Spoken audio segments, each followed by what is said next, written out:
Hi everyone, welcome to my YouTube channel. I hope you all are doing well and staying safe. हमारा जो chapter चल रहा है वो है स्ट्रक्चर ऑफ एटम. आज हम पढ़ेंगे Bohr's model of an atom. Bohr's model of an atom ये किसने दिया था? नील्स बोर ने दिया था 1913 में. और ये किस पे बेस्ड था? एटम के स्ट्रक्चर के ऊपर.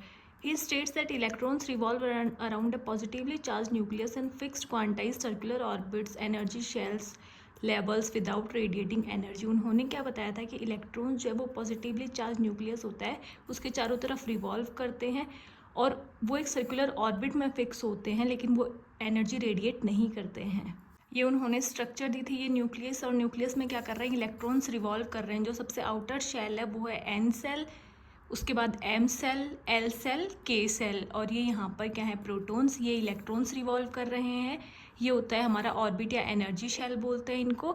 और ये क्या होता है? Discrete orbit. दीज ऑर्बिट्स और shells are represented by the letters K, L, M, N और the numbers N equals to 1 2 3 4. ये ऑर्बिट्स या शेल्स जो हैं इन्हें हम लेटर्स में रिप्रेजेंट करते हैं, के, एल, एम, एन, या फिर नंबर्स में N is equals to 1 2 3 4. Postulates of Bohr's model.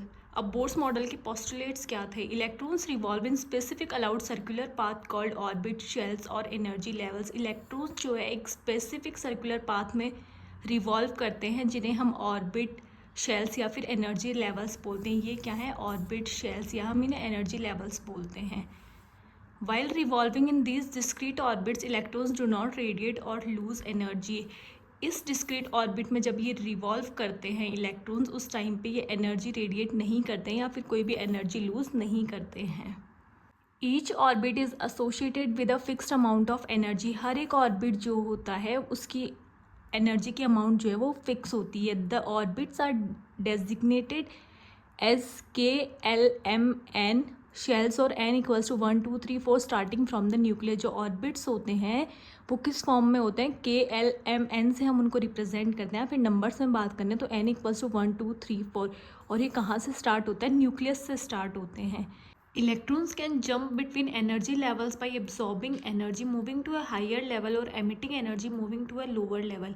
Electrons जो है वो एनर्जीज के बीच में जंप कर सकते हैं. जो एनर्जी के लेवल्स होते हैं उनमें वो जंप कर सकते हैं. कैसे कर सकते हैं? एनर्जी एब्जॉर्ब करके. एनर्जी एब्जॉर्ब करना मतलब हायर लेवल पे मूव करना, और एनर्जी एमिट करना मतलब लोअर लेवल पे मूव करना. The lowest energy level is the K shell closest to the nucleus. जो सबसे लोएस्ट एनर्जी लेवल है वो के शेल है, और जो क्या है? सबसे न्यूक्लियस के क्लोजेस्ट है. How are electrons distributed in different orbit shells. अब जो सारे इलेक्ट्रॉन जो शेल्स में किस तरह से डिस्ट्रीब्यूटेड होते हैं? The distribution of electrons in different orbits of an atom was suggested by bore and बरी. ये जो डिस्ट्रीब्यूशन है इलेक्ट्रॉन्स का डिफरेंट ऑर्बिट्स में, ये किसने बताया था? बोर और बरी दो साइंटिस्ट थे जिन्होंने इलेक्ट्रॉन्स का डिस्ट्रीब्यूशन बताया था.